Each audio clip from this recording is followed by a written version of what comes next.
ya están nuestros distinguidos invitados, así que les quiero contar que, bueno, tenemos alumnos de las cátedras de Derecho Internacional Público, Humanos, Internacional Privado, nos acompañan la gente de la Red de Revistas de Derecho Internacional, la sección de integración de la Asociación Argentina de Derecho Internacional, la Secretaría de Asuntos Internacionales de la Suprema Corte de Mendoza, nos acompaña la Universidad Nacional de San Juan, la Universidad Autónoma de Baja California, la Universidad Autónoma de Simón Bolívar, perdón, de Barranquilla y sede de Cúcuta, la Universidad de Mendoza, la Universidad Nacional de Córdoba, la Universidad de Congreso, la Universidad Austral, queridos profesores que nos acompañan de Derecho Internacional.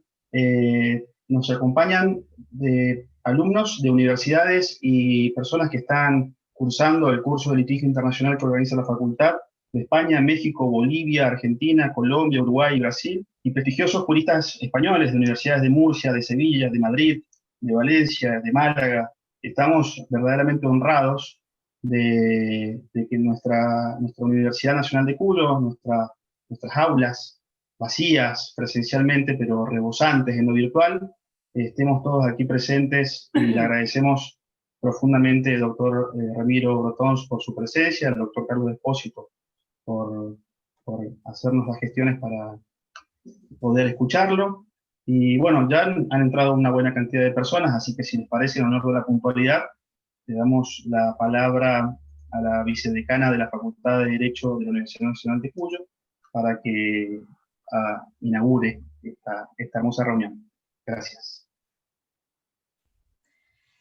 Bueno, buenas tardes. En primer lugar, bueno, quiero agradecer al doctor Antonio Remiro Brotons y a todos los catedráticos, a las cátedras de Derecho Humano, de Derecho Internacional Público, Privado, al área de Derechos Humanos, que han tenido esta iniciativa tan importante para la Facultad de Derecho, especialmente porque la Cátedra de Derechos Humanos basa su enseñanza en las competencias, en la simulación de los litigios, y por eso es muy importante contar con la posibilidad de escuchar al doctor Antonio Remiro Brotons, que ha litigado en la Corte Internacional de Derechos Humanos y que, bueno, tanta experiencia tiene y que es catedrático de la Universidad Autónoma de Madrid. Así que, bueno, realmente espero que esta charla sea muy provechosa y le agradezco la presencia de todos, todos y todas las estudiantes y profesionales que se encuentran en este momento conectados. Gracias, Irene. Carlos, habíamos pensado que no hay mejor persona para presentar al profesor que vos, así que si te parece y les parece, la mecánica que le proponemos es la siguiente. Escuchamos al profesor Carlos Espósito, que nos va a hacer una introducción sobre el profesor Remiro Brotons. Escuchamos la exposición un profesor, un docente como abogado internacional que ha preparado para hoy, y luego abrimos un breve espacio de preguntas y de comentarios, si les parece. Querido Carlos, te damos la palabra. Muchísimas gracias, Andrés, profesor Andrés Rousset. Muchas gracias a la Universidad Nacional de Cuyo. Gracias a la vicedecana por sus palabras de bienvenida, la doctora Irene Pujol. Estoy muy satisfecho y muy contento de estar hoy junto a ustedes para presentar de una manera brevísima y más que nada como un gran amigo y como admirador que soy del profesor Antonio Remiro, que es mi maestro de Derecho Internacional. Es una oportunidad de oro, diría yo, no solamente para cerrar este curso tan maravilloso en el que he tenido la suerte, la inmensa suerte de participar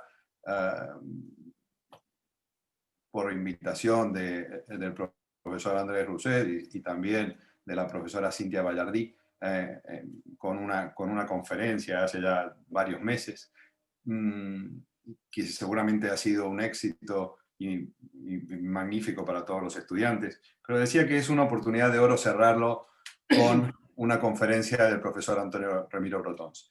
Antonio Remiro Brotons es el ideal de académico, es un pensador libre, es una mente privilegiada, es un baúl lleno de experiencias jurídicas y más allá de lo jurídico, con el que he tenido la inmensa suerte de compartir ya 30 años de trabajo y de amistad. Él dirigió mi tesis doctoral y desde entonces hemos convivido en las aulas y en los despachos y en los pasillos y también en las mesas de restaurantes de la Universidad Autónoma de Madrid durante 30 años de inmensa felicidad. Un hecho, yo diría, afortunado de todo esto es que nuestra amistad ha sido constante, nunca, jamás se ha perdido y seguimos siendo tan amigos como entonces o más. Pero soy yo el que siempre me he beneficiado de sus enseñanzas y de sus magisterios, porque el profesor Antonio Remiro Brotons es un maestro de maestros de Derecho Internacional. Sus libros abarcan todos los temas del derecho internacional.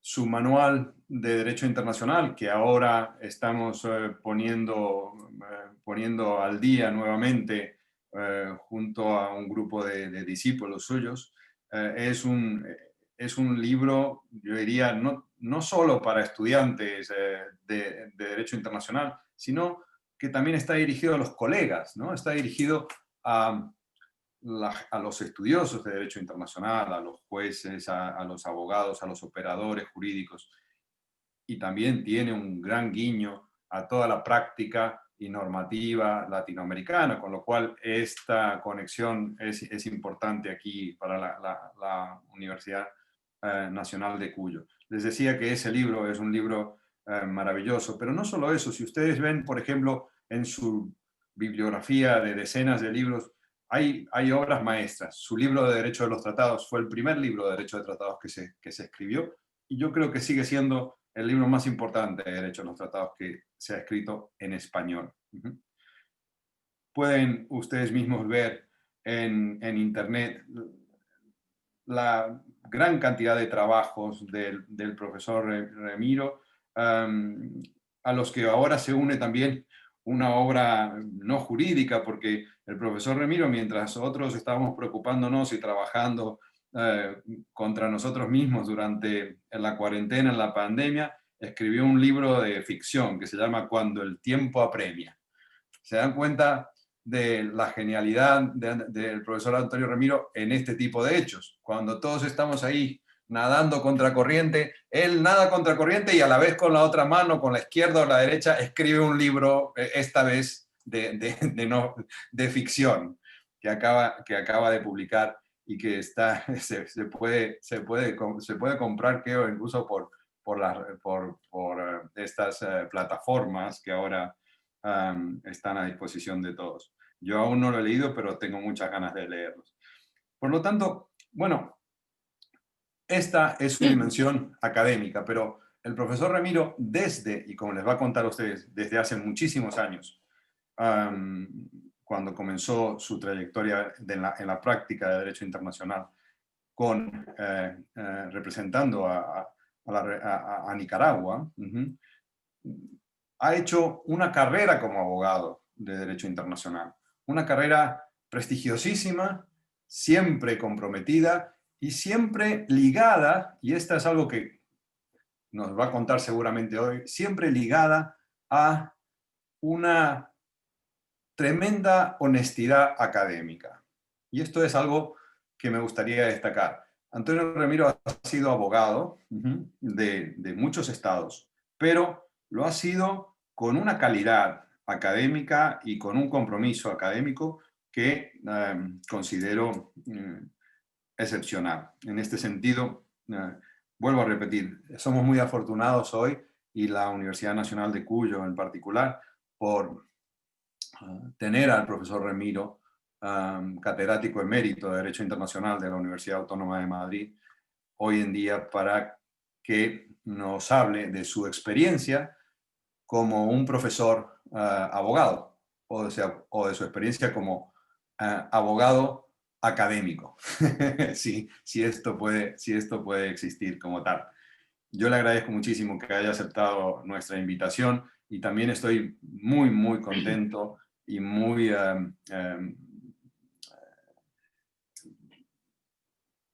emocionado porque, como muchos de ustedes saben, y como saben los organizadores, yo nací en Mendoza y esto es una forma de conectarme también y de reconectarme, sobre todo ahora, en un tiempo en el que lamentablemente no podemos viajar como lo hacíamos antes y en ese sentido pues es un reconocimiento también a mi tierra y a la gente que tanto quiero y admiro de la Universidad Nacional de Cuyo y otras universidades con las que colaboro en Mendoza. Muchas gracias, Antonio, por aceptar nuestra invitación. Muchas gracias al profesor Andrés Rousset y a las autoridades de la Universidad Nacional de Cuyo. Y te devuelvo la palabra, Andrés. Bueno, muchas gracias, Carlos, por tus palabras. Nos has descrito al profesor y ahora, con todas las cosas que has dicho de él, le damos la palabra al profesor Antonio Remedios Grotons. Lo escuchamos con mucha atención. Muchas gracias.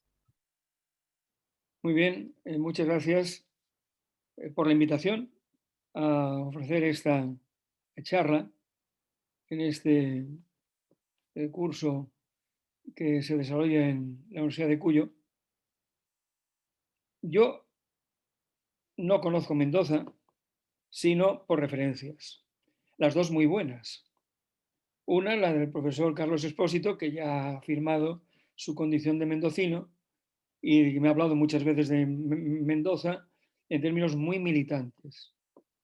Y la otra a través de sus vinos, porque realmente los vinos mendocinos son célebres en el mundo entero y precisamente para ir preparándome para esta charla, este último fin de semana probé unos caldos de Malbec mendocino del 2017 con la etiqueta terrible de El Enemigo.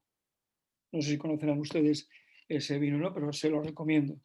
Esto no tengo ninguna participación en la bodega correspondiente, pero puedo decirlo como usuario del mismo. Bien, vamos a hablar hoy de la experiencia mía como profesor y abogado internacional. El primer punto que quiero tocar es por qué se busca a los profesores para desempeñar un cierto papel en asuntos internacionales más allá de la academia, ¿no? Históricamente, los abogados presumían de ignorar el derecho internacional, una ciencia inútil, decían, para el ejercicio profesional. Conocido muchos abogados cuando yo era un profesor joven que se jactaban de lo muy ignorantes que eran en derecho internacional. En segundo lugar, los casos internacionales estaban estrechamente vinculados a asuntos de soberanía y provenían de una clientela muy reducida. Hasta comienzos del siglo XX no hay jurisdicciones internacionales estables. Por lo tanto, cuando surgían estos casos había que acudir a los profesores porque se presumía que sabían de lo que hablaban y escribían. Y eso dio pie a lo que yo he llamado el profesor abogado artesano. Pero las circunstancias han ido cambiando aceleradamente en los últimos decenios. Primero porque las ramas particulares del derecho internacional han crecido, hoy son profusas y difusas. Y en segundo lugar porque se han multiplicado los mecanismos de arreglo judicial o parajudicial internacionales. De manera que el derecho internacional ya no satisface solo un objetivo cultural o cívico, sino que es también profesional, una rama, un tronco profesional con múltiples ramas. Así que el profesor abogado artesano hoy tiene que sobrevivir en un mundo en el que acechan dos grandes depredadores. Digo el término depredador no en un sentido peyorativo, sino encomiástico, igual que respeto y admiro a los tigres o a los jaguares. Primero, el depredador, que es el gran bufete internacional. La asesoría jurídica y el contencioso internacional son hoy un negocio legal, para las firmas de abogados. Por lo tanto, es un terreno en el que tratan de entrar con la fuerza que les da sus recursos humanos y materiales a los que buscan ya especializar en esta área, antes abandonada. Y por otro, los cuerpos de altos funcionarios que tratan de asumir el control de todo el contencioso del Estado dentro o fuera de sus fronteras. Pues bien, el profesor abogado artesano tiene que defenderse de esta doble amenaza que puede hacer de él una especie en vías de extinción. Porque ahora, más que ser el creador, el que hace un pastel, puede acabar siendo la guinda en un pastel que hacen otros. Otros porque las firmas de abogado pueden requerirlo como asociado o como consultor externo, o porque los responsables del contencioso del Estado, sus altos funcionarios, admitan sus propias limitaciones ante un caso concreto y determinado. Bien, yo en ese sentido, como profesor abogado artesano, puedo ser una especie en vías de extinción. Así que están ustedes hablando con un animal político y jurídico en grave riesgo, dadas las circunstancias dominantes. El segundo punto que quiero tocar es el de las diferentes dimensiones de una actividad forense. En primer lugar, el tema de los dictámenes. En segundo lugar, la participación en conferencias internacionales. Y en tercer lugar, y sobre todo, la participación en contenciosos judiciales. En primer lugar, dictámenes o anteproyectos de ley. Bueno, he estado, como muchos otros profesores, en ese tipo de tareas. Y ahora yo solamente quiero hacer dos observaciones sobre los dictámenes. Los dictámenes son de dos tipos fundamentalmente. Uno es el dictamen de quien quiere una cita de autoridad para avalar una posición sectaria. El término sectario no lo utilizo en términos tampoco peyorativos, sino más bien de parte. Entonces, evidentemente, cuando a uno se le pide un dictamen porque una parte quiere justamente tener tu firma para dar autoridad a su argumentación, la obligación inmediata y primera es analizar si realmente tú puedes avalar esa posición porque estés de acuerdo con ella. No vas a avalar cualquier cosa. Y si realmente consideras que lo que pretende esa parte es algo que no coincide con tus planteamientos jurídicos o que no es posible desde tu perspectiva jurídicamente hablando, tienes que renunciar a ese dictamen. No puedes hacer un dictamen contra un cliente, sino más bien puedes evitar hacer ese dictamen. El segundo dictamen es el dictamen justamente de aquel que desea crear un criterio y que necesita que alguien le facilite una argumentación. Es un dictamen en el sentido limpio, es un dictamen, ¿usted qué opina de esta cosa? No tengo un planteamiento preconcebido, dígame qué opina usted. Y ahí evidentemente, pues la opinión fundada se puede dar con mucha mayor libertad. Debo señalar, por mi experiencia, que algún país con enorme astucia, ante un caso que iba a plantear, pidió muchos dictámenes, no menos de una docena de dictámenes a distintos profesores.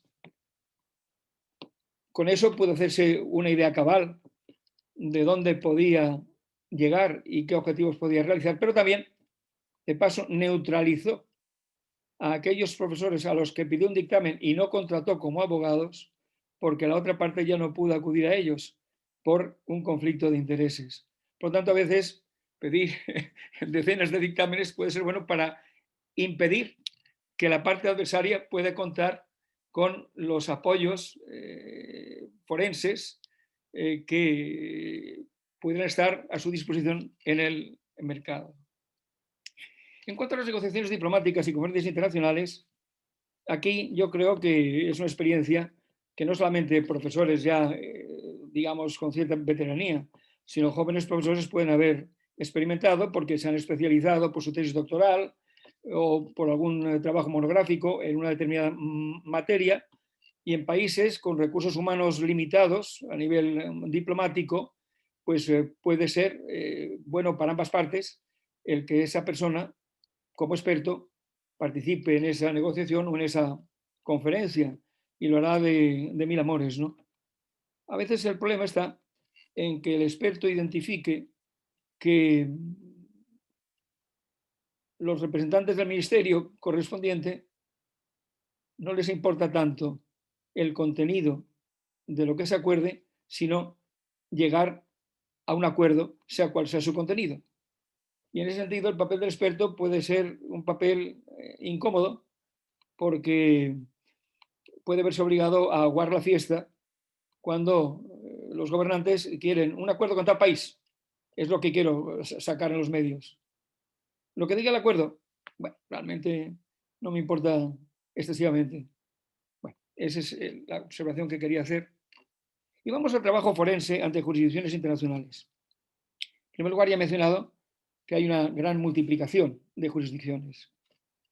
Eso plantea una serie de problemas sobre la armonía en la interpretación del derecho internacional, lo que no voy a entrar, se ha hablado mucho de ello, pero sí que quiero mencionar, dada la perspectiva que quiero dar a esta charla, cómo esa multiplicación de jurisdicciones ha aumentado la posibilidad de que surjan los especialistas. Y claro, a mí me ha preocupado siempre y me sigue preocupando mucho el especialista que es tal a partir de los atajos. Es decir, el especialista que proviene de un mundo distinto, como es el derecho internacional, y que se hace especialista. No quiero citar ninguna especialidad para que nadie se sienta aludido. Pero vamos, piensen ustedes en cualquier especialidad y vean cómo muchos profesionales que proceden de otras áreas pontifican sobre el derecho internacional sin saber derecho internacional. Para ser un buen especialista hay que ser un buen generalista. Solamente se puede ir a la especialidad desde el conocimiento profundo de los conceptos básicos y generales del derecho internacional. El profesor Carlos Espósito, cuya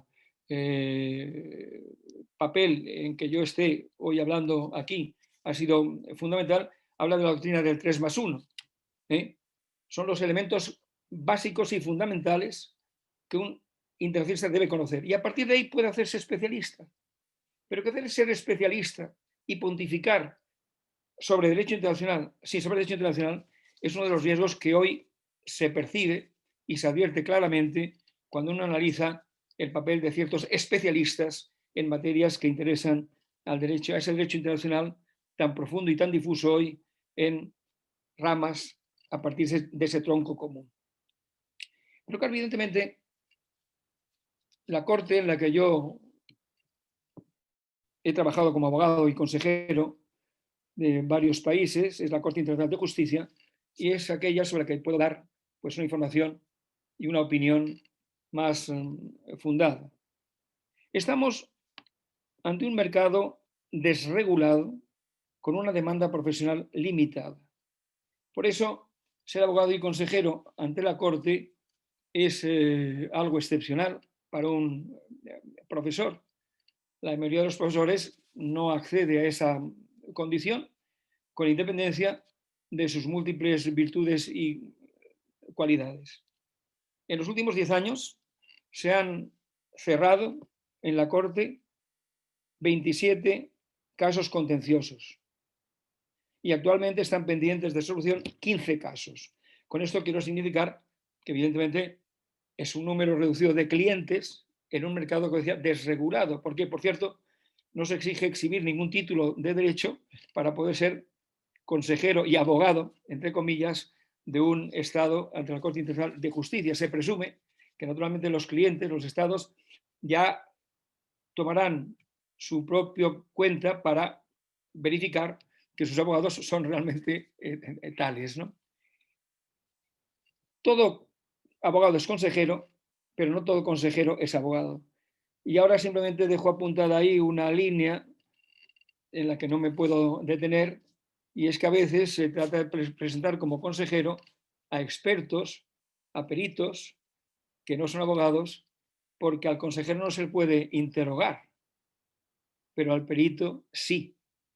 Por lo tanto, si uno pretende que su perito no sea objeto de un contrainterrogatorio por abogados de la parte adversa, puede tener la tentación de presentar su peritaje como simplemente una acción de parte como consejero. Bien, mercado, decíamos, desregulado y por lo tanto una circunstancia excepcional en la vida de un profesor.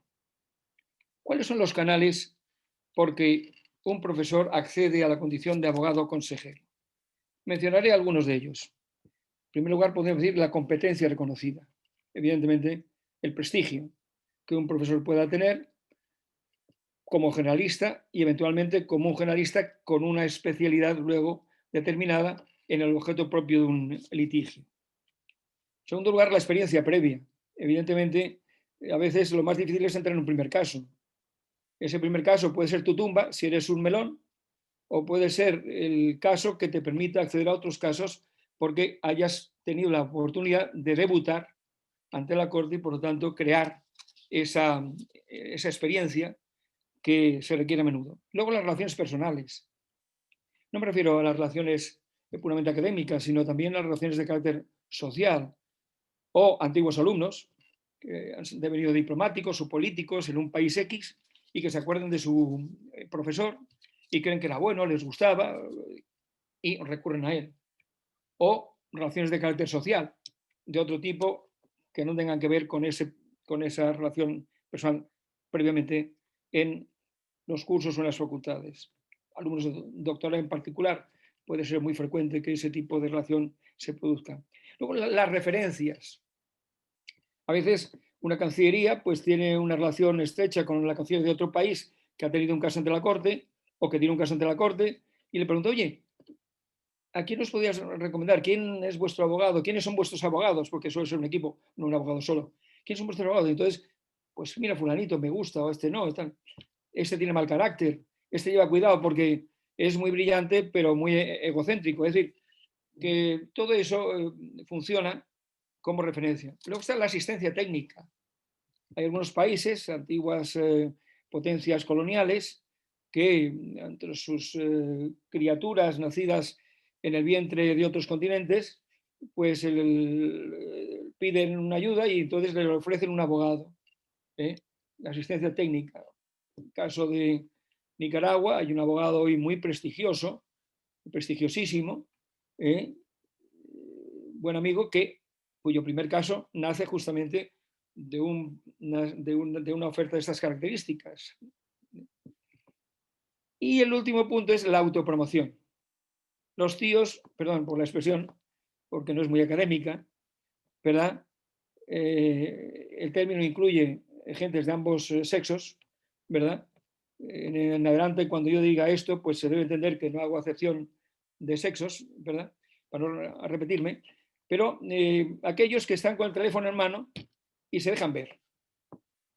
Y entonces, bueno, se dejan ver al demandante, pues yo tengo mucho interés, este país siempre me gustó muchísimo este asunto, tal cual. Si no funciona, pues mal demandado. Oye, tengo mucho para este país, me ha gustado muchísimo. En fin, ese tipo de cosas existen, ¿no? Y quienes están en las cancillerías, cuando estos temas saben las latas que tienen que soportar a veces por la gente que se deja ver. Bien, en mi caso, debo señalar que si Nicaragua acudió a mí hace de esto pues unos 30 años, casi 30 años, fue porque el jefe de la asesoría jurídica había leído mi libro sobre principios fundamentales del derecho internacional. Y a partir de ahí me contactó y yo, claro, me pareció excelente la propuesta que me hizo de entrar en el equipo de abogados de Nicaragua. Y evidentemente a partir de ahí, la experiencia previa, las referencias, me permitieron entrar en otros casos de otros países latinoamericanos. Y en caso que sostuve en posición española, pues simplemente, pues evidentemente, el conocimiento que la propia Cancillería tenía de mi persona. Por lo tanto, esta es la forma en que yo entré, en cierto modo, por casualidad, sin buscarlo, sin tener ninguna pretensión en mi imaginario de ser abogado ante la Corte, por la que estuve ante la Corte durante cerca de 30 años, ¿no?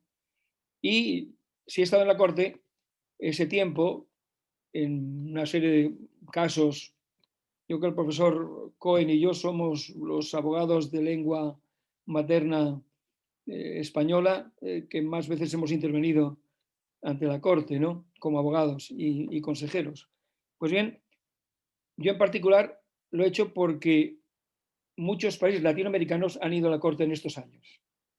Evidentemente, si los países latinoamericanos no hubieran ido a la Corte, yo no tendría experiencia en la Corte, porque nadie habría acudido a mí que no fuera en este ámbito en el que yo puedo utilizar el español para vincularme directamente con las cancillerías, conocer mejor el contexto, la historia, la empatía y luego trasladarla a quienes vienen de unas culturas jurídicas anglosajonas o europeas continentales, ¿verdad? Si no hubiera sido por eso, yo no habría tenido ningún papel. Pero se ha producido, primero, Nicaragua judicializó prácticamente toda su política territorial. Y luego, al hilo de eso, pues otros países latinoamericanos han ido numerosas veces ya a la Corte. Soy, sin embargo, un hooligan de la Corte. Yo no soy un fan de la Corte, a pesar de los múltiples años que he estado actuando ante ella. La respeto mucho. Creo que los jueces son jueces muy competentes, pero, francamente, las dos lenguas oficiales son el inglés y el francés. ¿Y qué pintan dos países latinoamericanos de lengua española teniendo que traducir al inglés o al francés toda la documentación, especialmente si es de derecho indiano? Realmente,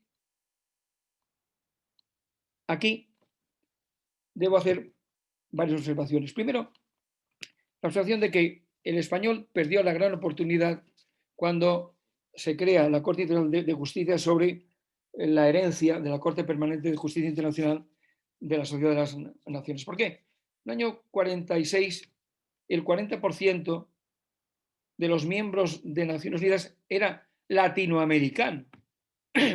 Pudo haber forzado el español como una lengua oficial de la Corte. No lo hizo. Se conformó con que le dieran 4 magistrados en aquel momento, sobre los 15. En cuanto llegó la descolonización de África, del Caribe y de Asia, los 4 magistrados latinoamericanos desaparecieron. Pasaron a ser 2. Y claro, teniendo en cuenta que Brasil prácticamente se garantiza 1, el otro es un magistrado que está en permanente reto entre el Caribe y la América española, la antigua América española. ¿Qué ocurre? ¿Cómo es posible que, salvo jueces ad hoc, en casos, en contenciosos latinoamericanos, no haya ni un solo juez miembro de la Corte latinoamericano, que no sea el brasileño, en este momento actual? Uno es jamaiquino y otro juez es brasileño. Ningún país latinoamericano de lengua española tiene presencia en el colegio de miembros de la Corte. Puede haber algún juez ad hoc, pero no como miembros de la Corte. Ninguno en este momento. Claro, en las circunstancias, uno se pregunta ¿por qué se acude a la Corte? Mi tesis es que en América Latina, como en España, se tiene muy poco respeto a las instituciones.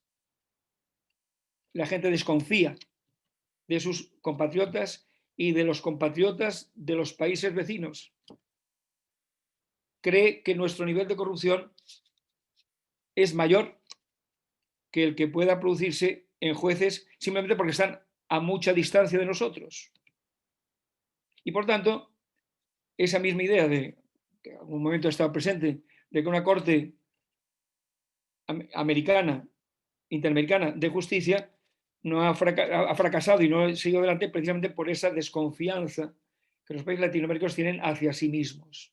Bueno, mi explicación será cierta o no, pero lo real es que creo que acudir a esta Corte Internacional de Justicia, órgano principal de las Naciones Unidas, respetabilísima, supone unos costes mayores aún cuando el oponente es de lengua inglesa o francesa, porque no va a tener esos problemas. No va a tener que acudir a esa... Porque eso crea además un circuito privilegiado de abogados vinculados a esas lenguas directamente. Y una forma de cubrirse las cancillerías es acudir justamente a estos valores consagrados, un circuito oligopólico. ¿Por qué acuden a estos valores consagrados? Para cubrirse las espaldas.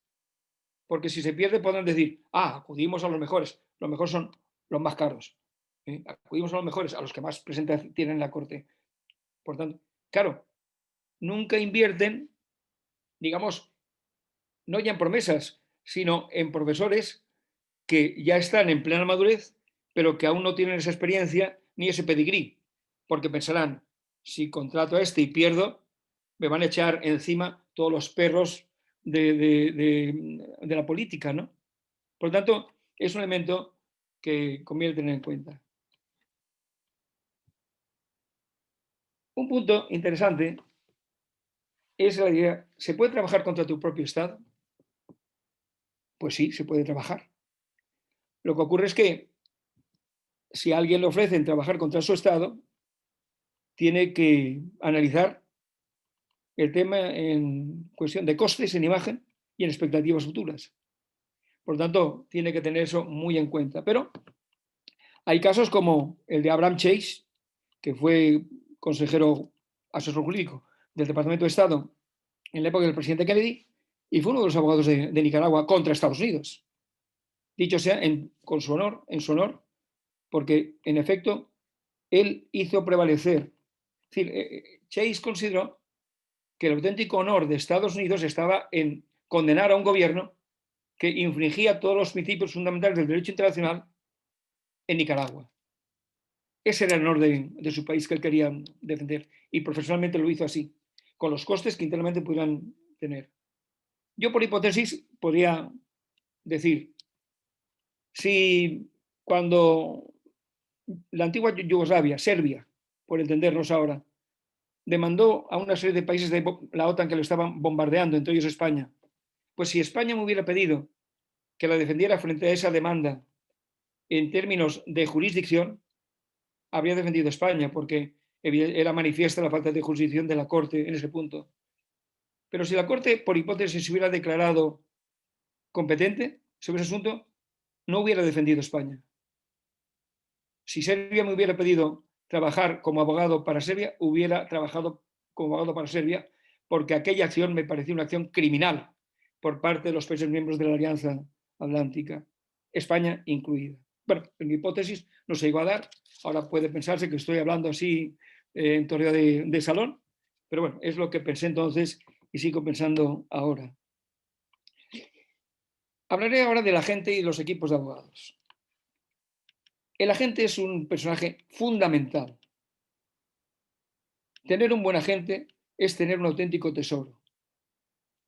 Los estados deben nombrar agente, en primer lugar, a una persona dúctil, con conocimientos jurídicos, o enormemente intuitivo, si no lo es, con conocimiento de idiomas, con capacidad para dedicarse al caso en términos, si no exclusivos, sí, muy preferentes.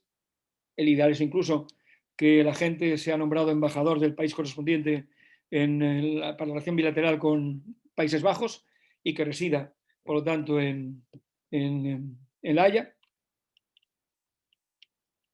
Y evitar aquellos agentes que son ad pompam et vanitate, aquel político prestigioso en su país que quiere sacar la barriga, ¿entiendes?, desinteresando luego del asunto y teniendo que nombrarse a un coagente para que éste se ocupe realmente de llevar el caso en la realidad. He de confesar que todos los agentes con los que he trabajado han sido excelentes. Por lo tanto, no estoy en este sentido tirando ningún elemento, ningún proyectil por elevación. Todos mis agentes han sido formidables. Bien, El agente representa al Estado. El agente canaliza la acción de gobierno. El agente dirige e instruye a los abogados y consejeros. Por tanto, el agente, como digo, es elemento fundamental, porque un equipo no es la suma de figuras. Es más, no es recomendable que haya demasiadas figuras en un equipo. Con una o dos basta. Porque si no, evidentemente, pues el ego, que es más, quien es menos, es decir, el temperamento, a veces juega muy malas pasadas y además hay que encontrar luego acomodo para... Hay países que a lo mejor dicen, no, voy a contratar, y empiezan a contratar a gente que luego no tiene una función real que realizar y hay que fragmentar los temas de estudio para poder darle algo a todo el mundo, ¿no? Había una expresión los que les gusta el fútbol, el Real Madrid en una época se formaba, decían, por Zidanes y Pavones. Es decir, Zidanes, figuras, y Pavones, que eran gente que procedía de la cantera, magníficos futbolistas, que completaban y hacían un buen equipo. Por tanto, es fundamental tener esto en cuenta. Un buen equipo se forma con buenos defensas, buenos medios, buenos delanteros, un buen portero. Pero si tú tienes solo defensas o delanteros, vas a perder el partido con toda seguridad. Y aquí, evidentemente, como digo, hay que compensar las líneas y, evidentemente, el agente es aquel que tiene que hacer, digamos, las tareas también de entrenador.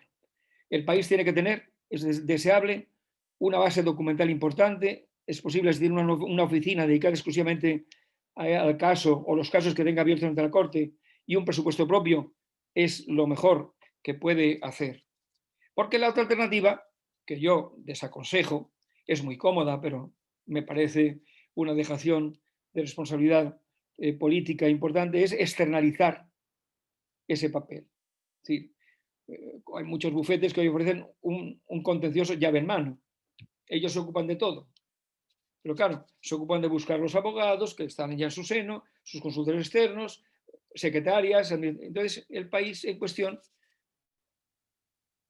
a una cantidad alzada, se entrega en manos de ese equipo. Yo creo seriamente aún que un Estado debe crear su propio equipo, analizando, investigando quiénes pueden ser por temperamento, por conocimiento,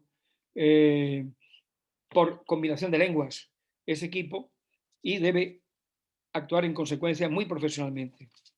Evidentemente, ese equipo tiene que ocuparse de objetivo, estrategia y táctica. Bueno, objetivo, evidentemente, lo fija el gobierno. Los abogados pueden influir en ese objetivo si creen que ese objetivo es inalcanzable. Y hay otros objetivos más asequibles. El papel de los abogados crece cuando pasamos del objetivo a la estrategia y de la estrategia a la táctica. Ahora hay veces que, por razones políticas, un gobierno puede marcar un objetivo que supere el índice de probabilidad de éxito con los medios legales con los que se cuenta. Y ahí el abogado tiene que tratar de convencer al político de que modifique el objetivo o que por lo menos cambie de estrategia. Y si no, si la operación le parece suicida, lo mejor que puede hacer el abogado es renunciar a su papel y que se busquen a otros para ciertas tareas. Es importante que el equipo de abogados y el agente tengan siempre el respaldo del gobierno. Y es también importante que estos temas no se sometan a posiciones partisanas. Es decir, que el partidismo se supere a base de transparencia, a base de incorporación de miembros de las oposiciones correspondientes a los mecanismos de control político de la acción forense. Porque además, el procedimiento judicial no es un último recurso, creo que me quedan como 10 o 12 minutos, ¿verdad?, en esta intervención primera.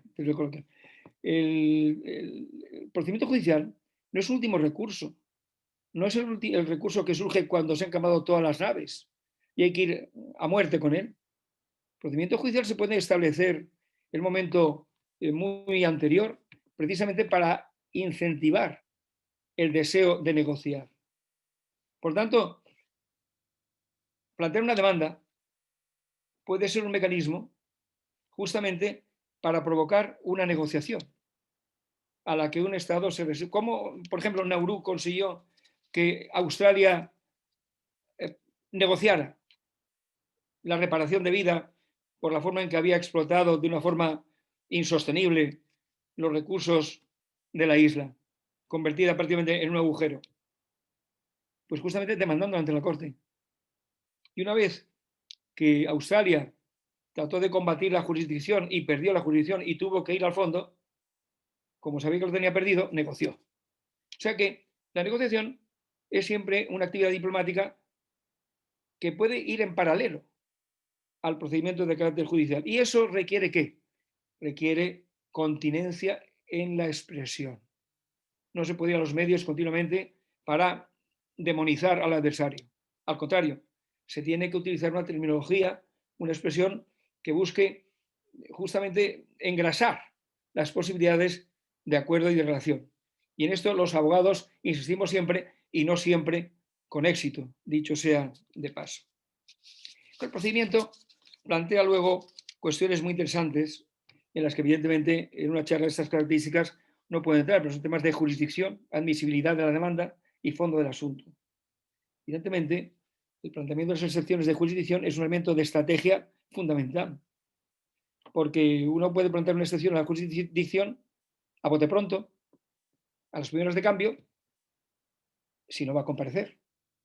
Pero si va a comparecer en el procedimiento, ¿por qué va a plantear una excepción sin antes haber oído y leído la memoria del demandante? Si tú no has planteado una excepción de jurisdicción, sino en los 3 meses siguientes al depósito de la memoria, vas a conocer perfectamente todos los elementos en los que se trata de basar esa parte demandante frente a ti.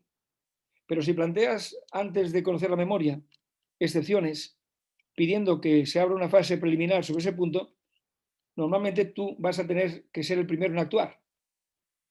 Y el demandante va a ser, en ese sentido, el segundo en actuar. Pueden ocurrir las dos circunstancias según, en fin, la mayor o menor ingenuidad de los agentes, las partes demandantes, pero esa sería la forma de proceder habitual. Es decir, que lo más sensato es dejar que el demandante se cueza en su propia salsa, que te diga en su memoria no solamente los fundamentos de jurisdicción, sino también los elementos de fondo que avalan su petitum, y tú a partir de ahí tienes un tiempo para ese momento plantear unas excepciones de jurisdicción y bloquear el procedimiento sobre el fondo durante 1 año o 2 años. Tanto este tema es un tema, como vemos, enormemente interesante. Yo creo que, aunque para el público en general lo que les gusta más son los temas de fondo, evidentemente, pero desde el punto de vista del ejercicio forense, los temas de jurisdicción y admisibilidad de la demanda son súper excitantes. El procedimiento es en parte escrito, en parte oral. El procedimiento escrito, bueno, es un procedimiento en el cual no hay firma sino la de la gente.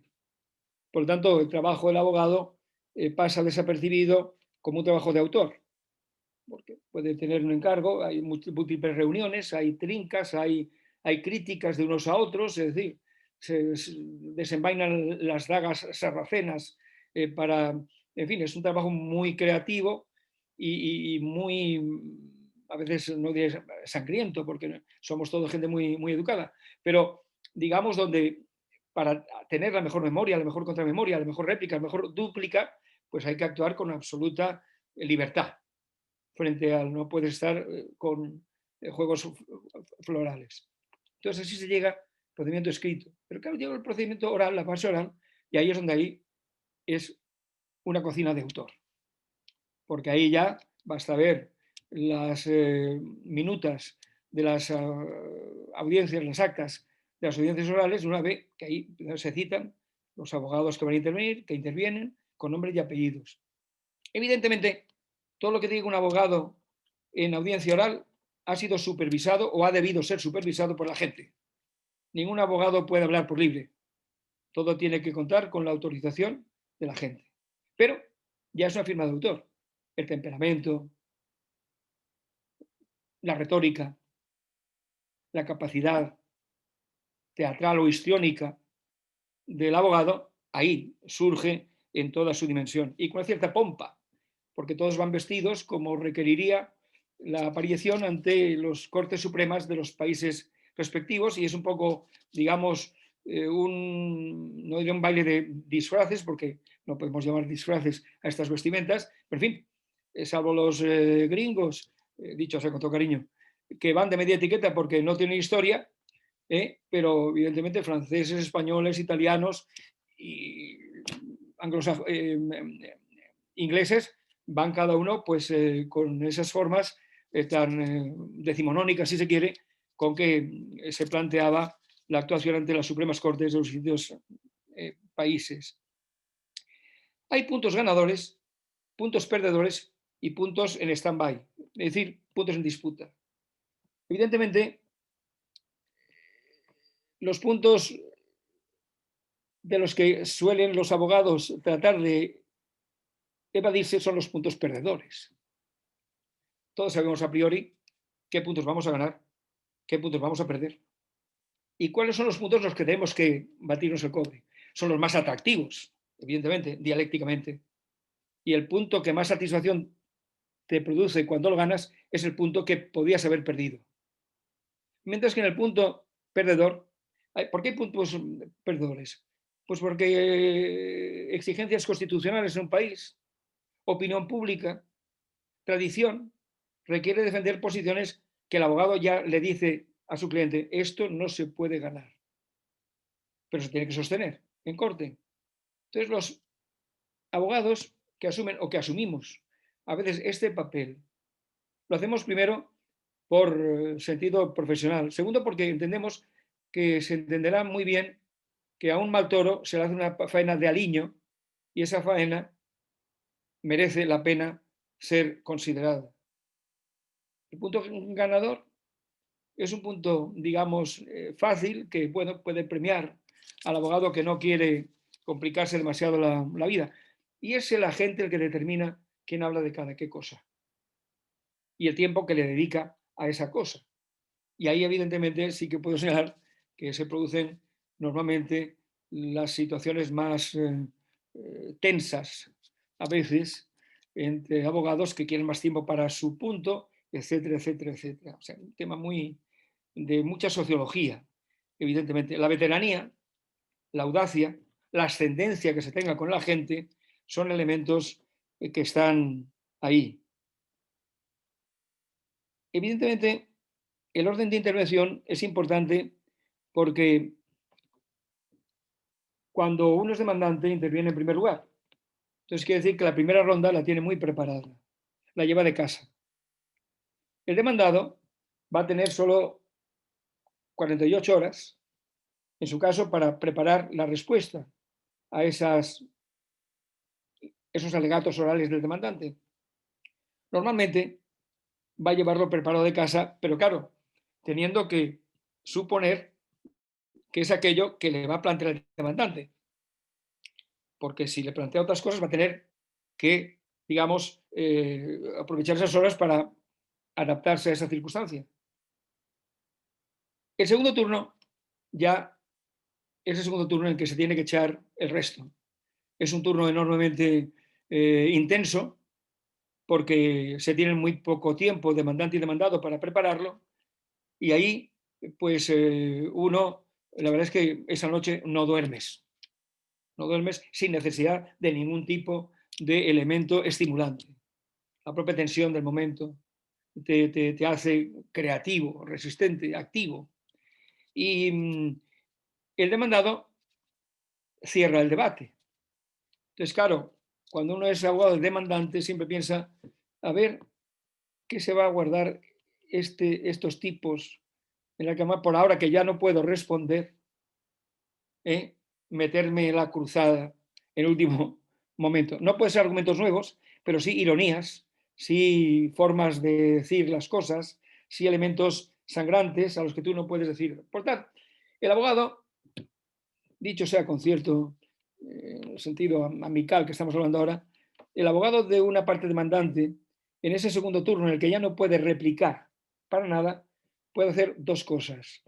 Una, bueno, seguir con atención lo que está diciendo el otro y tomando notas por su propio purito personal, o abstraerse, pensar en Shangri-La, en un mundo idílico, mientras, para no crearse mala sangre con lo que está oyendo de los abogados del demandado, ¿no? Porque ya no puedes responder nada, se va a cerrar la deliberación. Si hay algunas preguntas de los jueces, tú vas a poder tener tiempo te van a dar una semana o 5 días para que el equipo de abogados forme una respuesta. Pero a esa ronda conclusiva, tú ya como abogado del demandante ya no puedes intervenir para nada. Por tanto, yo soy de los 10 mandamientos.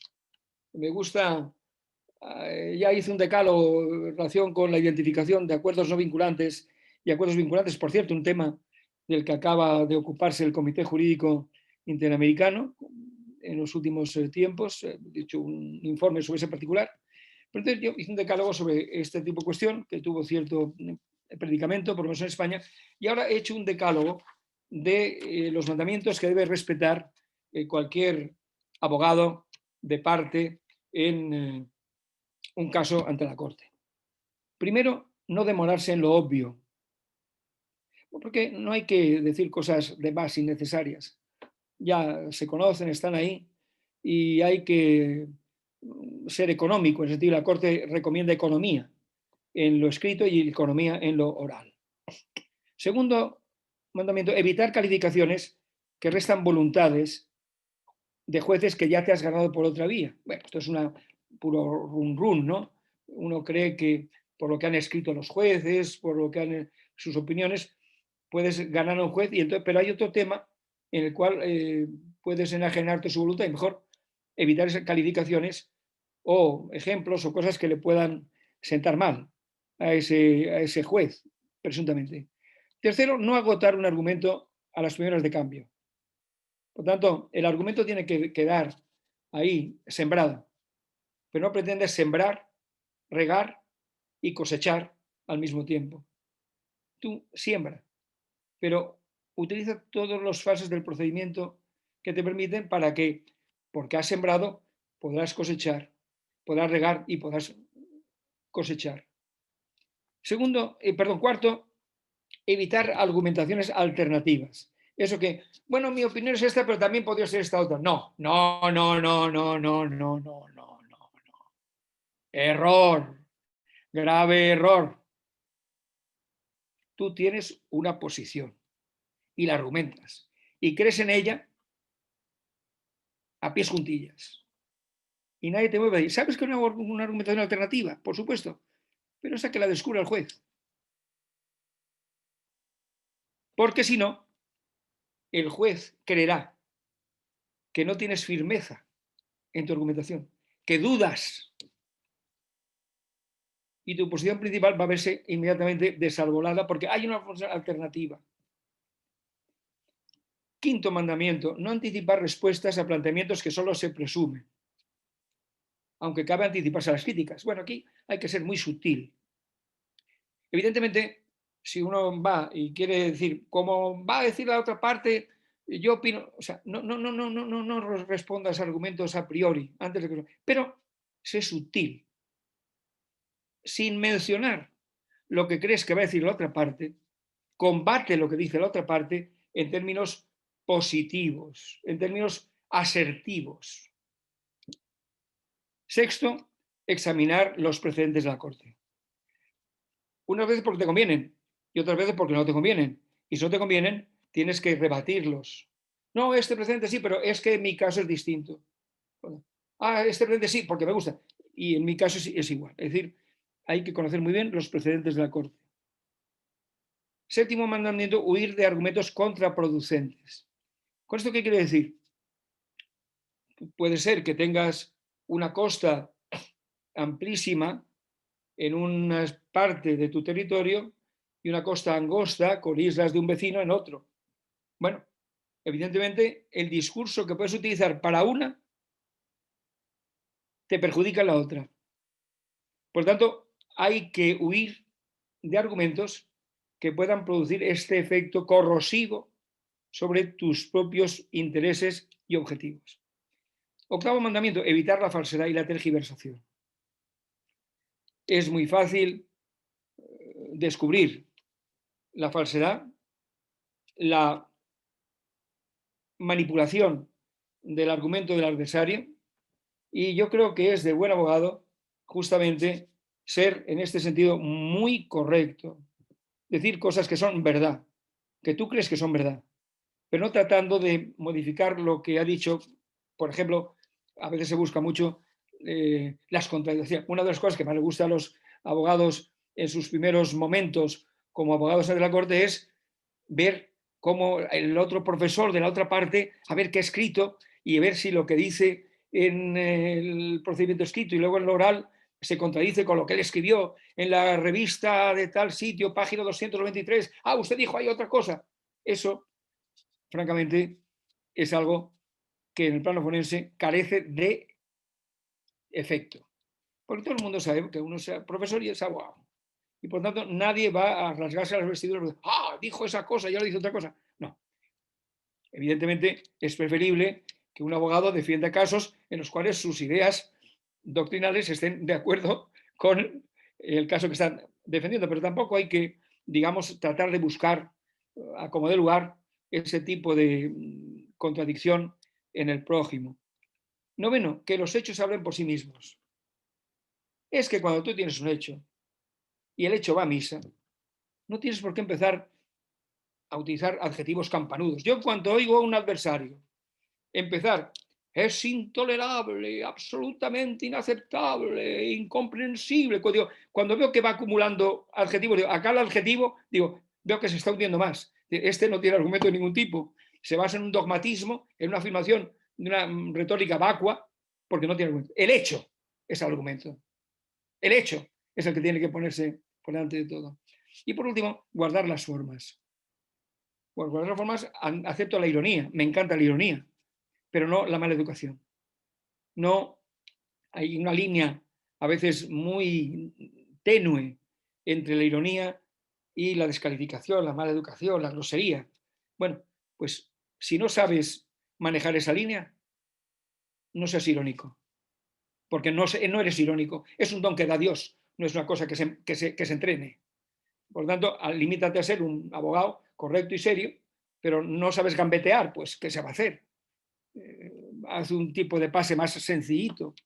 Por tanto, son las 10 mandamientos. Bueno, con esto voy a concluir porque hay 2 puntos que me dejo en el tintero, que son interesantes, pero que ya me parece que después de hablar 50 minutos ya he hablado demasiado. Uno sería el abogado, los medios de comunicación y la opinión pública. Es un tema muy interesante.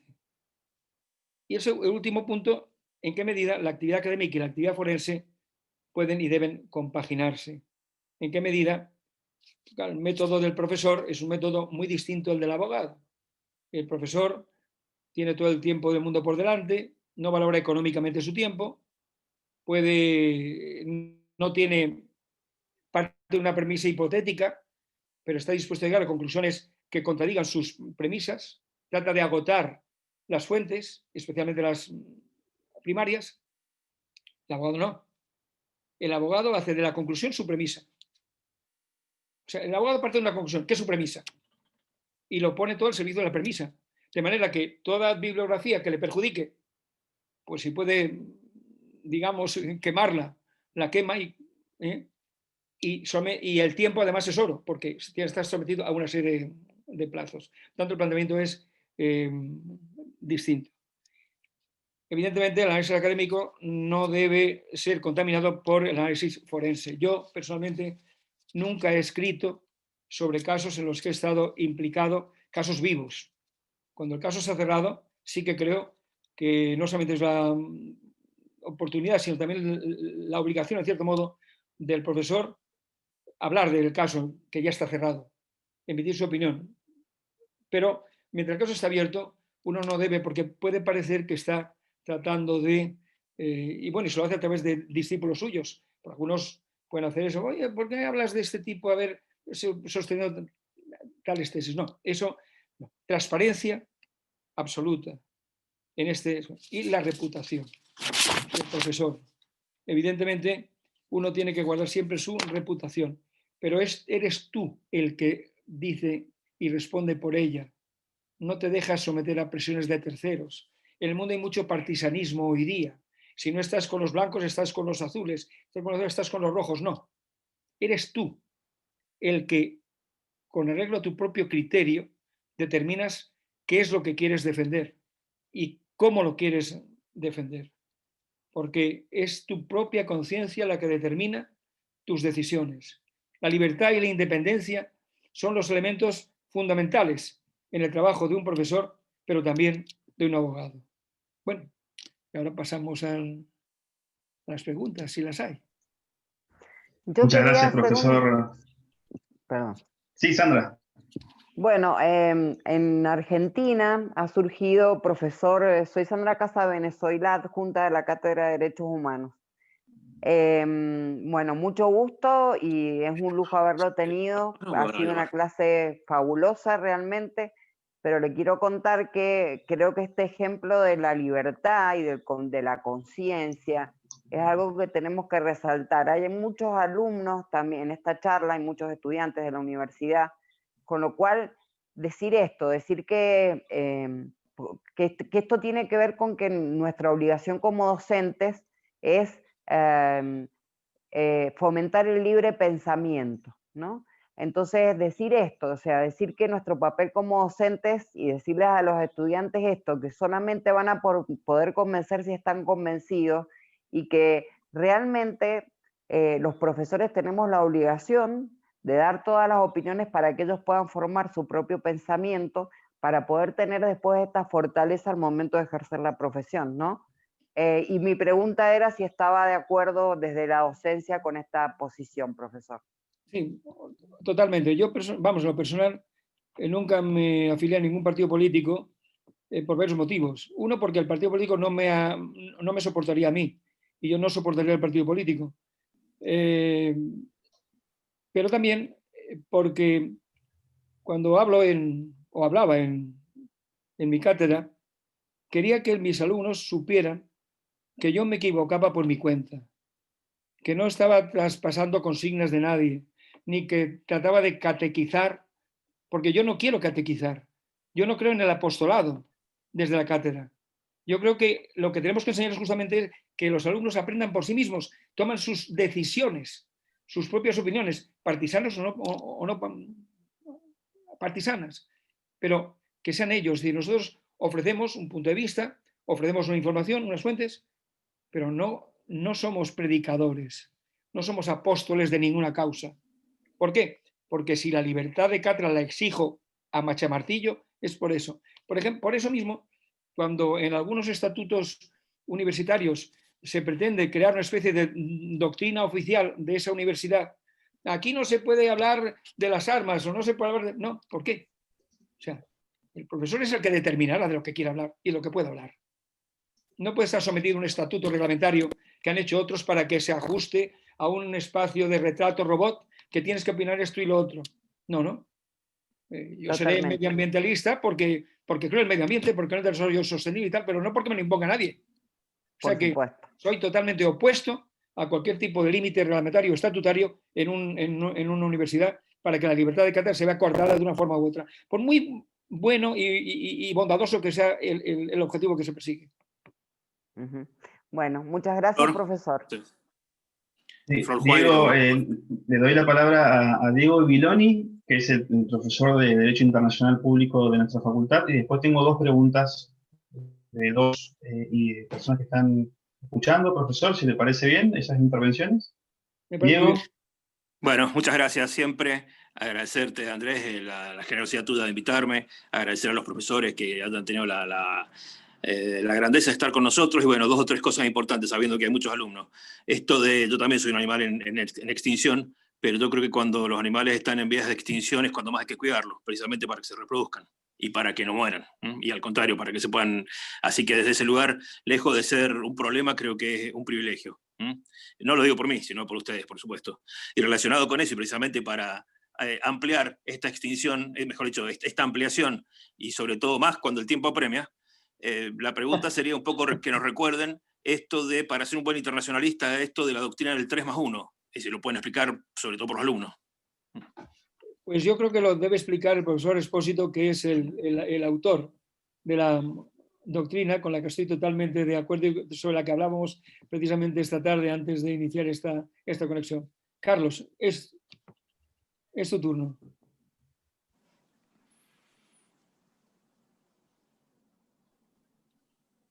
¿Se extinguió? Carlos, Sí. Oh. ahí.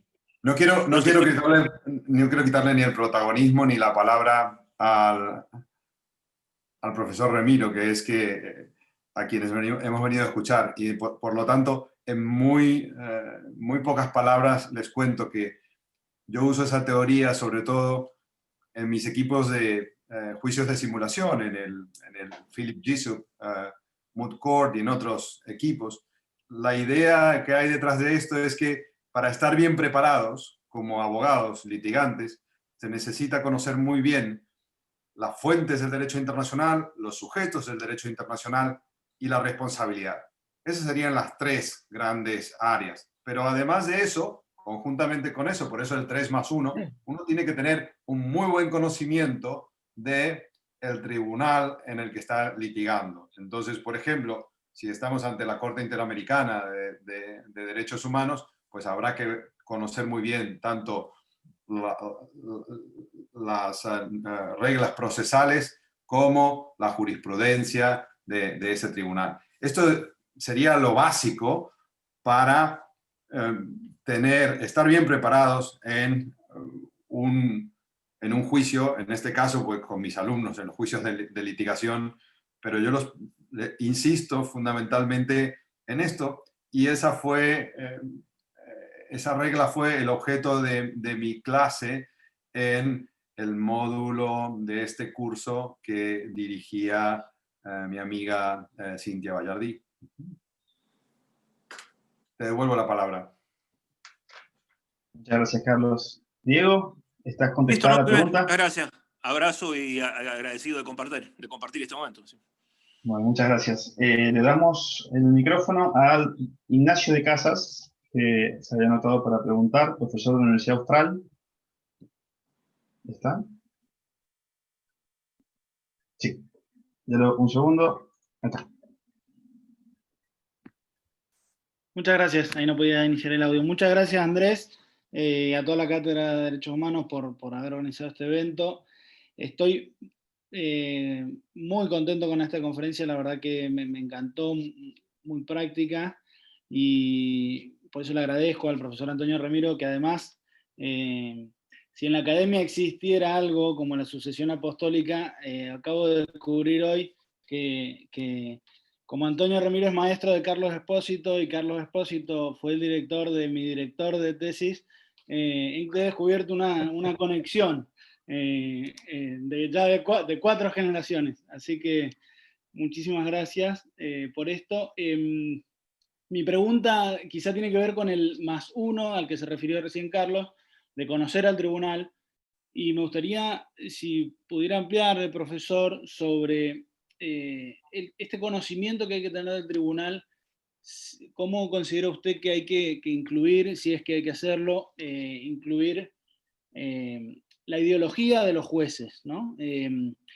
Entiendo que en la Corte Internacional de Justicia, un tribunal bastante amplio en número de jueces y una variedad enorme, esto puede ser difícil, quizá yo que soy más del área de derechos humanos, y donde por ahí quizás la ideología también tiene como más peso y más juego en las decisiones, y a veces en tribunales más pequeños esto puede ser quizá más determinante, ¿no? Pienso en la Corte Interamericana, con 7 jueces hay que bueno, saber cómo respira cada uno, pero si pudiera darnos alguna experiencia sobre esto, se lo agradecería. Sí, siempre es un tema que se discute siempre, particularmente los políticos que están cerca de los equipos de abogados, siempre preguntan por cómo piensan los jueces, qué van a hacer los jueces. Claro.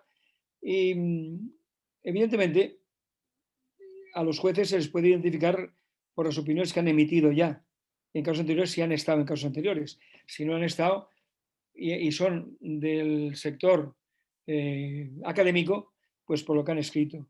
Hay tres tipos de jueces. Está el juez profesor, que procede de la academia. Está el juez que procede de la judicatura, altos magistrados de tribunales estatales, y está el juez que procede de las asesorías jurídicas internacionales de las cancillerías. Entonces, claro, eso, incluso más que la ideología, influye. En los orígenes de la Corte Internacional, los profesores eran numerosos y abundantes y de un gran prestigio. Y las opiniones, por lo tanto, y las sentencias tenían un contenido doctrinalmente muy rico. Si uno analiza ahora las sentencias de los últimos tiempos, son, digamos, doctrinalmente mucho más pobres. Uno ve que las sentencias se construyen sobre la base de decir, la parte demandante dice, pum, pum, pum, y hace un resumen de lo que dice en el punto X. La parte demandada dice, y hace un resumen de lo que dice. Y luego la Corte opina. Y lo que opina la Corte es pues muy sucinto, con escasos desarrollos y a veces de una forma demasiado dogmática. Por tanto, convencido, porque lo digo yo. Bueno, entonces yo creo que ahí ha influido el que especialmente el sector de jueces procedentes de las cancillerías, digamos, es un sector que busca más el compromiso, la componenda, el que no todo el mundo tenga algún hueso que roer, ¿verdad? En general, cuando las partes le permiten, por el petitorio que hacen, en distintos puntos, hacer ese tipo de tarea, ¿no? Y cuando no, pues a veces se inventan cosas, ¿no? Y no quiero citar ningún caso porque evidentemente trato de evitar polémicas sobre ese particular, pero me vienen varios a la cabeza, ¿no? Por tanto, yo creo que, aunque es cierto que me parece una buena idea que en la Corte haya estos tres vectores de composición, pero sin embargo, a veces creo que existe una tendencia a ir primando más a los que proceden de las cancillerías, porque esta gente va todos los años a Nueva York, se reúne con sus colegas en la sexta comisión.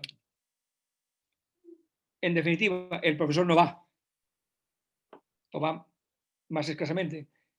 El profesor que quiera ser juez tendrá que tener buenas amistades en la cancillería para que a través, porque, o sea, a lo mejor el canciller es amigo suyo, o el subsecretario, o cualquier otro, para decir, oye, que quiero ser juez, y mira aquí mis méritos cuáles son, y que se imponga por ahí. Pero si no, normalmente, evidentemente, los que proceden de la asesoría jurídica, hombre, hay profesores que se meten en la asesoría jurídica para así hacer carrera luego judicial.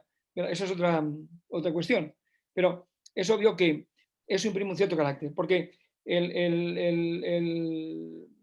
académico es más riguroso, más estricto en su discurso y va más al fondo de las cosas.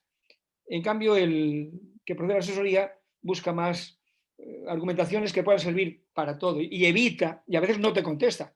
Has hecho un discurso sobre un punto X y la sentencia no aparece para nada ese punto, que era conflictivo.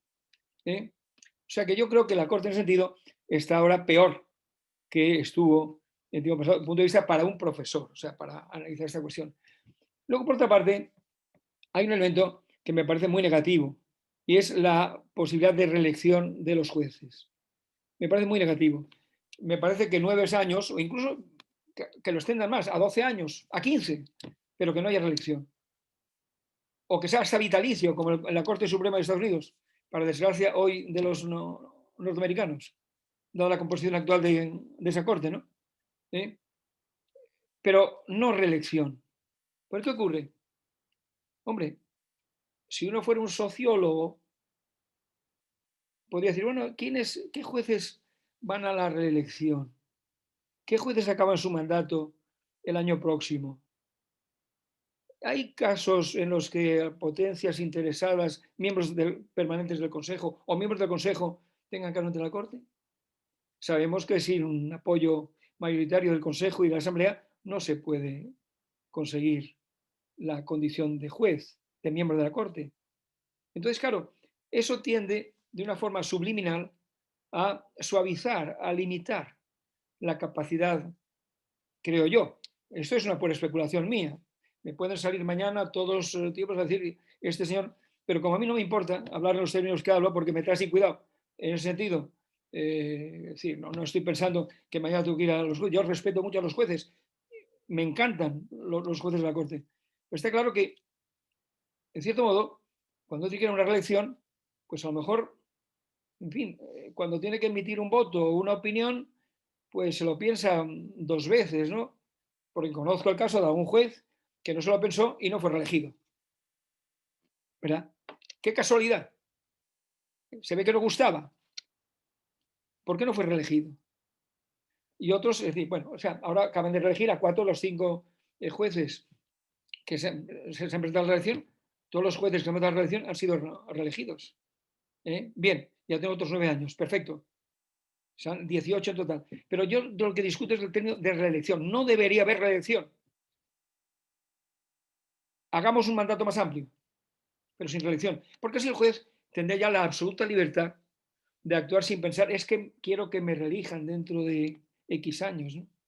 Por tanto, esa es la idea. Ahora, yo nunca he conocido de antemano cuál iba a ser la sentencia que iba a dictar la Corte en un caso en el que he sido abogado. Nunca. Por tanto, creo que la Corte es una institución que sabe guardar muy bien sus secretos.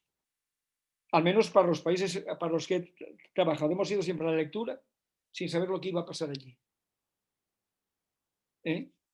Y eso indica, y bueno, y por otra parte, es obvio que si uno analiza las mayorías y las minorías, ve que son cambiantes, por tanto no puede decirse que hay un bloque en un sentido y otro bloque en otro. Es decir, el juez tiene el suficiente criterio propio, a jueces con más que trabajan más o que son más persuasivos que otros, pero evidentemente cada juez determina una posición que puede ir oscilando entre unos y otros, ¿no? O sea que, pero es un tema para tesis muy interesante, el analizar la posición en el voto y en la opinión de los distintos colegios de jueces a lo largo de los años.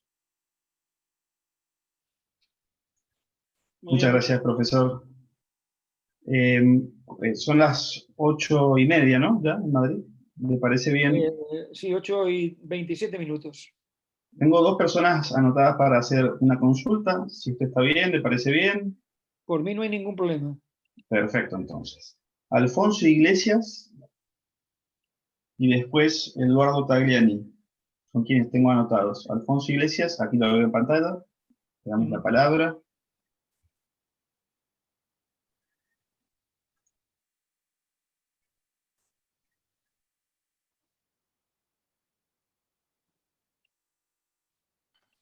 Hola, ¿se me escucha ahora? Sí, se te escucha. Estupendo. Bien, en primer lugar, quiero saludar a todo el mundo. Yo vengo de la Universidad Autónoma de Madrid y soy discípulo también de Antonio Remiro. Y en primer lugar, quiero dar agradecimiento a la Universidad Nacional de Cuyo por la posibilidad de poder participar en este evento. Y en segundo lugar, quiero felicitar al profesor Antonio Remiro por su excelente y brillante, como siempre, conferencia.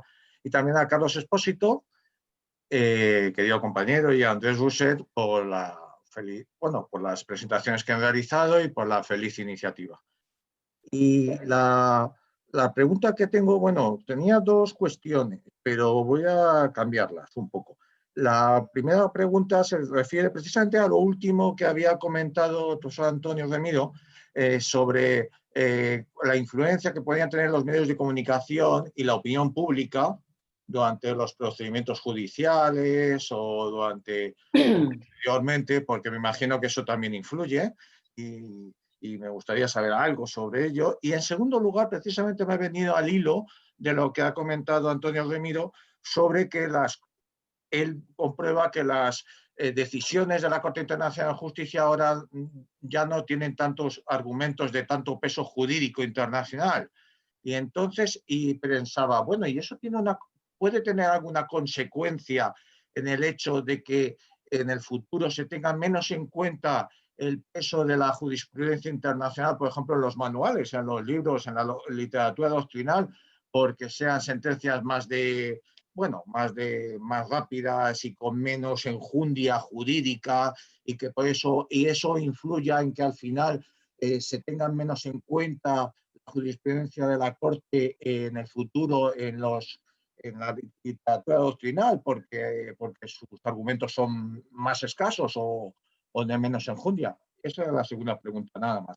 Bien, gracias por las preguntas que me hace Alfonso, por verte en pantalla. Te recomiendo que tomes un poco más el sol, porque te veo muy blanco, y ya me das por otra parte el masaje capilar que te das, porque te veo con una buena mata de pelo. Bien, dicho esto, sobre la primera pregunta. Mientras trabajé en casos con Nicaragua, los abogados podíamos trabajar con absoluta libertad y falta de presión mediática. Teníamos un agente espléndido, muy veterano, ya, en todos los casos, habidos y por haber, pero no teníamos una presión de opinión pública ni publicada en Nicaragua. Sin embargo, en los últimos años, especialmente a partir del momento en que Bolivia demanda a Chile, que son unas audiencias orales que se retransmiten en directo en ambos países con traducción al español, y creo que también, más o menos, aunque no tengo un conocimiento tan exacto, pues caso Perú-Chile también dio pie a una efervescencia mediática, por lo menos muy importante. Los abogados nos hemos sentido más, digamos, en el ojo, si no del huracán, sí de la opinión, ¿no? Porque ha habido desplazamientos enormes de medios de comunicación a La Haya en las audiencias orales, y lógicamente esos medios tienen que alimentarse de opiniones, y yo en muchas ocasiones con autorización desde luego de la gente, porque sin autorización de la gente un abogado no debe abrir la boca, y hay abogados que recomiendan no abrir la boca en todo caso. Pues bueno, alguna vez he tenido algunas intervenciones, y de una forma que pues acaban singularizando en ti, sin querer, un poco el foco de la opinión forense de ese país, ¿no? Claro, eso pues acaba siendo inconveniente para el mejor ejercicio de la persona, porque actúan como si hubiera una cuestión de vencedores y vencidos. El público en general no conoce los entresijos de lo que es una fase de jurisdicción respecto a una fase de fondo. Algunas expresiones acaban distorsionándose porque los titulares resultan de un impacto distinto al que tienen en un contexto ya de una lectura sosegada de lo que se ha dicho. Por tanto, es un elemento que, como digo, que en cierto modo es preocupante. Yo, personalmente, cuando se produjo la sentencia sobre el fondo del asunto Bolivia con Chile, pues evidentemente ya podía esperar que desde Chile algunos opinantes me pusieran como chupa de domine, ¿no? Pero que lo hicieran también algunos opinantes que publicaban en Bolivia, pues no es la opinión pública en general, que siempre me ha querido y me ha respetado. Sabe que me entregué a su causa con total devoción y empatía. Pero también algunos personajes que luego han tenido un cierto papelito en este periodo extravagante que ha vivido el país, hasta que recientemente la elección del señor Arce pues ha permitido volver a la normalidad democrática a Bolivia, pues evidentemente pues hablaron de los abogados de Bolivia y de mí mismo en particular como vendedores de humo, encantadores de serpientes, gente que solamente miraba el dinero, en fin, francamente, en términos bastante injuriosos, ¿no? Ante eso, pues lo más sensato es ignorarlo, dejarlo pasar, y bueno, pues ya a cada cual lo pondrá en su sitio el tiempo, ¿no?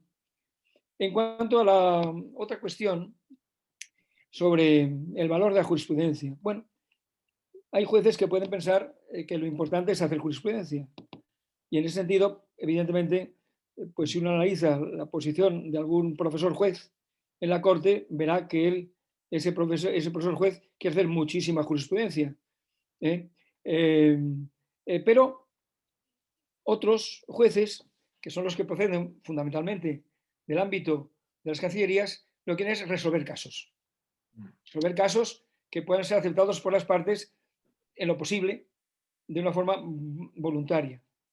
Entonces, claro, entre la posición de hacer jurisprudencia y resolver casos, pues todo tiene sus ventajas y sus inconvenientes. Si resolvemos un caso, digamos, buscando argumentaciones que permitan, como digo, pues dar a unos una parte, a otros otra, en fin. Hay un caso que no voy a citar ahora, pero que es un ejemplo clarísimo, muy próximo, no aquí, sino allí, al país donde estamos, es el eje de este asunto, pero no en ese país. Bueno, evidentemente, si en casos, pues a lo mejor jurisprudencialmente hablando, eso tiene poco valor.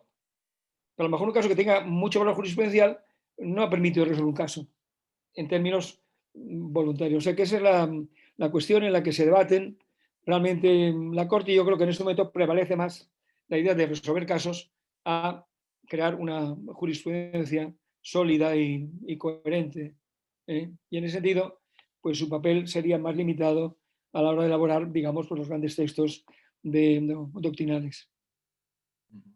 Muchas gracias. Gracias, profesor. Ya lo vamos liberando. La verdad que su charla ha sido impactante, así que estamos conteniendo las preguntas. Vamos a la última. Eduardo Tagliani, ¿puede ser? Sí, Tagliani, ahí lo veo. Ahora sí, estaba trabajando con el micrófono. Buenas tardes a todos, buenas tardes, doctor Ramiro Bertons. Muy agradecido a la Cátedra de Derechos Humanos de la Universidad Nacional de Cuyo. La verdad que este encuentro ha sido sublime. Doctor Ramiro Bertons, le agradezco tantísimo de que alguien en vinculación a la Facultad de Derecho nos enseñe a cómo se litiga y nos diga y nos aproxime algunos secretos en este aspecto. No es lo común y que nos transmitan y transfieran la experiencia, lo cual le agradezco profundamente. La pregunta va a ir en sentido de que hay alumnos y de cara a tendencias que pueda haber en el futuro. Usted nos contó mucho su experiencia de cómo se litiga ante la Corte Internacional de Justicia. Desde aquellos años hasta ahora creo que ha proliferado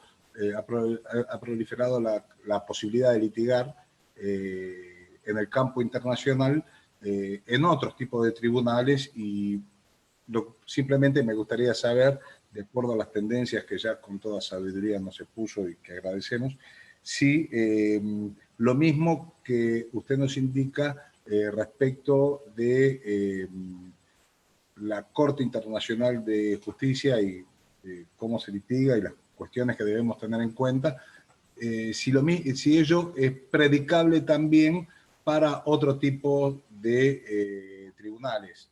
Es decir, el Tribunal del Mar tal vez tendrá sus parecidos, pero estoy viendo mucho los tribunales internacionales de derechos humanos como el sistema nuestro que tenemos en América, encabezado por la Corte Internacional, la Corte Interamericana de Derechos Humanos, donde vemos que los actores son distintos, las tendencias son distintas, el impacto y la cuestión a resolver es distinta.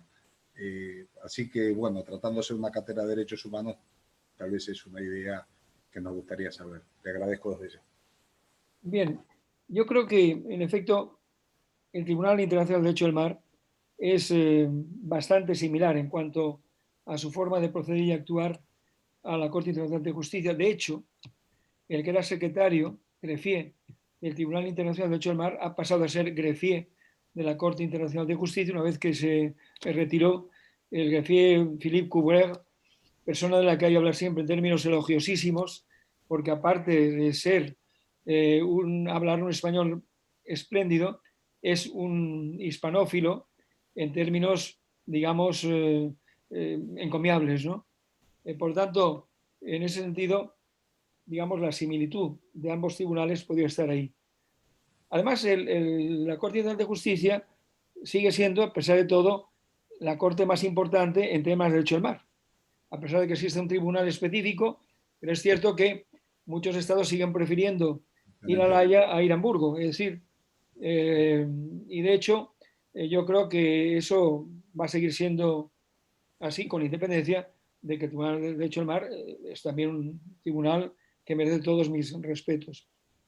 Los tribunales de las Cortes de Derechos Humanos, en efecto, porque en definitiva, ante las Cortes que hemos mencionado, la Corte de Justicia, el contencioso, es entre estados. De manera que no cabe. Y por eso, cuando se plantean temas de derechos humanos, claro, la perspectiva de la Corte Internacional de Justicia es muy diferente a la perspectiva que tomaría una Corte de Derechos Humanos. Incluso, por ejemplo, pensemos en los tribunales penales internacionales que se crearon para Ruanda y para la antigua Yugoslavia. Porque ellos están analizando responsabilidades individuales, criminales, pero el otro está analizando de un Estado.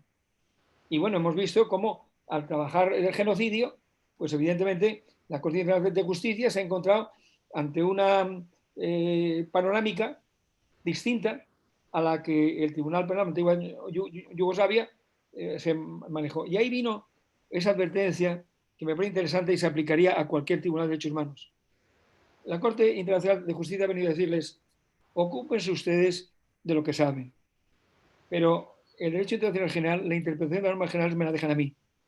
Por lo tanto, miren mi interpretación, yo les voy a mirar a ustedes, pero ustedes mírenme a mí. Y las normas generales las interpreto yo.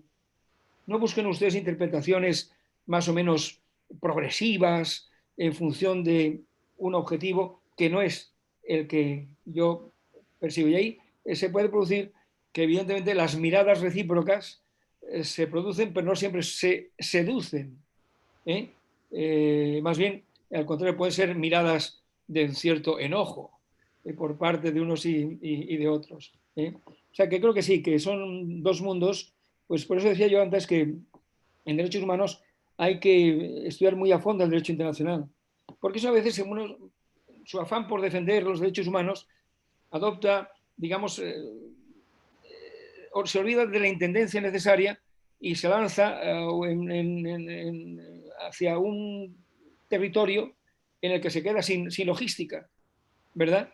Y por lo tanto eso pues no es conveniente, ¿no? O sea, por lo tanto yo pienso que las normas generales, derecho internacional general debe establecerlo, la Corte Internacional de Justicia, y que los otros tribunales deben mirar a la Corte Internacional de Justicia a la hora de elaborar los marcos de referencia normativa general en las que tienen que insertar sus casos y la aplicación del derecho particular del que son responsables.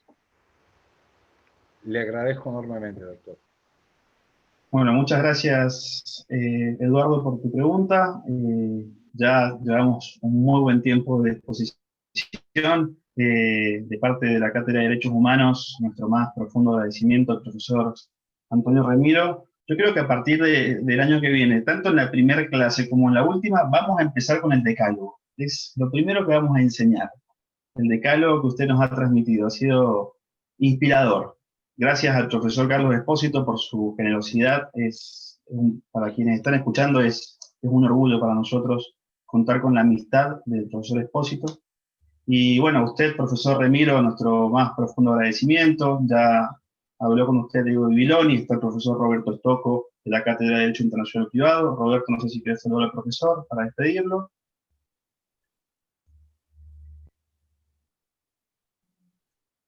Ahí, desmuteé el micrófono. Ahí está. ¿Ahora? Sí. Sí. Bueno, muchas gracias, Andrés. Profesor Remiro Brotons, quería agradecerle también desde mi humilde lugar de profesor de Derecho Internacional Privado lo conocí hace muchos años a través de un libro que usted escribió sobre cumplimiento de sentencia extranjera, que cito en mi tesis doctoral. Y tengo la inquietud le quiero transmitir tranquilidad. En el sentido, yo hice una tesis doctoral en donde parto de la base de que los aspectos que usted describió hoy día, en todo momento estuvo hablando de temas de derecho y no necesitamos a sociólogos que vengan a socorrernos. Esta es la posición, digamos, de la dimensión sociológica de tesis que ven como marco teórico el integrativismo jurídico. Estamos acostumbrados a que nos dan clases magistrales, pero desde la norma, desde el tratado y desde los convenios. Eso se llama positivismo jurídico y hay que superarlo. Por lo tanto, lo felicito expresamente porque nos ha dado una visión desde lo sociológico del derecho. Por ejemplo, estos rasgos de los distintos tipos de jueces, esto no aparece en los libros. Así que usted está comulgando, quizás sin compartirlo o no, con tesis que son mucho más amplias del derecho, y no necesitamos a la sociología para venir digamos, a que venga un sociólogo a decirnos estos aspectos de la práctica que normalmente encubre la faz sociológica. Así que lo quiero felicitar expresamente, hacía mucho tiempo que no escuchaba una disertación desde ese lugar, que para nosotros los integrativistas sería el aspecto de la realidad sociológica, y que, como dijo el abogado que me antecedió, que son digamos, las reglas que normalmente, digamos, la da alguien que tiene la experiencia suya y que le han servido tanto. Así que muchísimas gracias también por eso. Muchas gracias, Roberto. ¿Sí? Sí, perdón. Sí, no, quería decir que estoy totalmente de acuerdo con eso, porque yo desde siempre he sostenido una aproximación al derecho que integra aspectos políticos y sociológicos, porque no creo que el derecho pueda vivir en una cápsula totalmente aséptica. Y cuando oía viejos maestros formalistas hablar y hacer unas interpretaciones del derecho que me parecían absolutamente absurdas y faltas de realismo, pensaba que estaban cayéndose de un guindo. Por tanto, lo que yo llamo el realismo crítico, que es incorporar esos elementos dentro del análisis. Y luego, ¿qué tenemos nosotros? Ya tenemos un elemento importante: valores, conceptos que podemos aplicar a esa realidad, teniendo en cuenta la política y la sociología. O sea que el gran valor de un jurista internacional es que tiene valores traducidos en normas, y eso le permite analizar la realidad, teniendo en cuenta que en esa realidad hay elementos políticos y sociológicos de los que no puede desprenderse.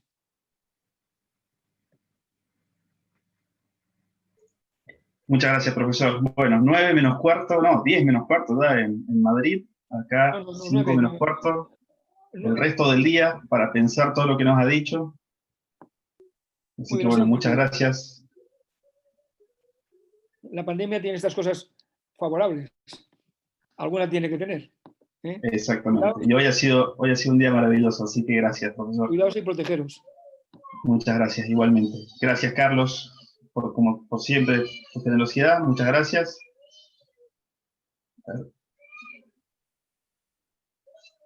Gracias a todos ustedes. Ha sido un gran placer y un honor y un privilegio compartir estos minutos no solo con el profesor Remiro, sino también con todas estas autoridades y colegas de la Universidad Nacional de Cuyo, de todas esas universidades que estoy viendo en los comentarios. Es una maravilla, me estoy emocionando al ver los comentarios. Muchas gracias a todos y a todas, y espero que podamos repetir pronto algún encuentro parecido. Muchas gracias. Ojalá. Muchas gracias, cuídense mucho. El video va a estar subido en el perfil de YouTube de la Facultad de Derecho. Y bueno, hasta pronto. Le debemos el aplauso, profesor, se lo daremos pronto en persona, ojalá. Vale. Que esté muy bien. Hasta luego. Buenas tardes y buenas noches a unos y otros.